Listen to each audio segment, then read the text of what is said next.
ضرورت نہیں ہے۔ الحمدللہ رب العالمین والعاقبۃ للمتقین والصلاة والسلام علی سید الانبیاء والمرسلین خاتم النبیین محمد وعلی آلہ وصحبہ اجمعین، اما بعد۔ میرے دینی اور ایمانی بھائیوں، بزرگوں اور دوستوں، رحمان کے بندوں کی صفتوں کو بیان کرنے کا سلسلہ چل رہا ہے۔ آج 7ویں صفت بیان کی گئی کہ رحمان کے بندے وہ ہوتے ہیں جو ناحق کسی ایسے انسان کو قتل نہیں کرتے جن کے قتل کی اسلام اجازت نہیں دیتا۔ یہ صفت بیان کی گئی۔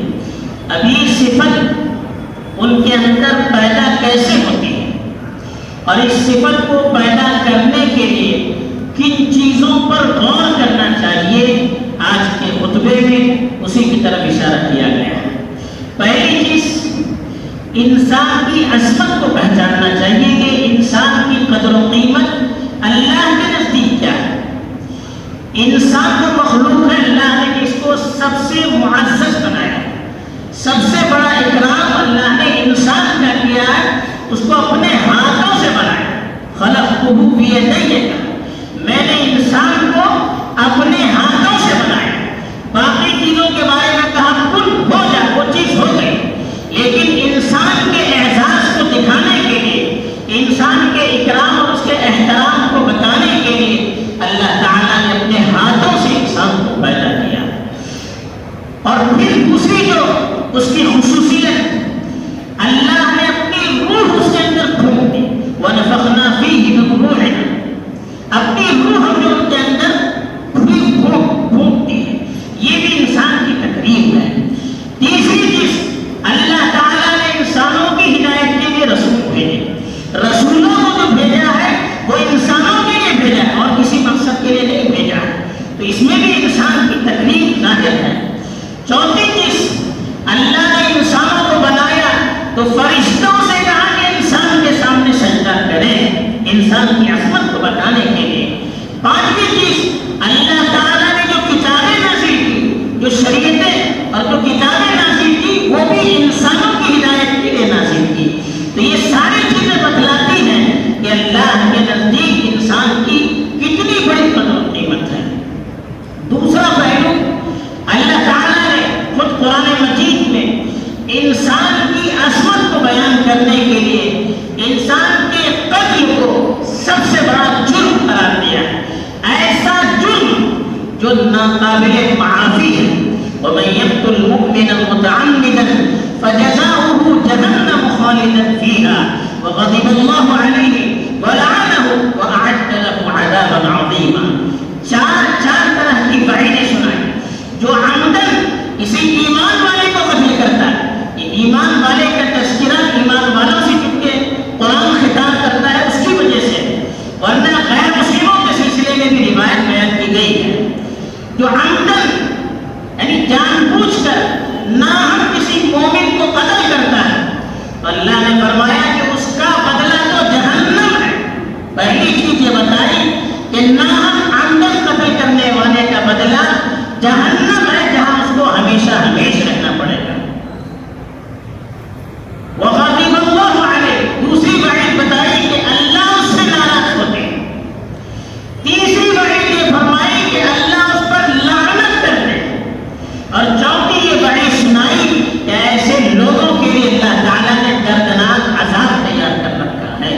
تو یہ چار وعیدیں سنائی اس شخص کے لیے جو ناحق کسی مومن کو قتل کرتا ہے۔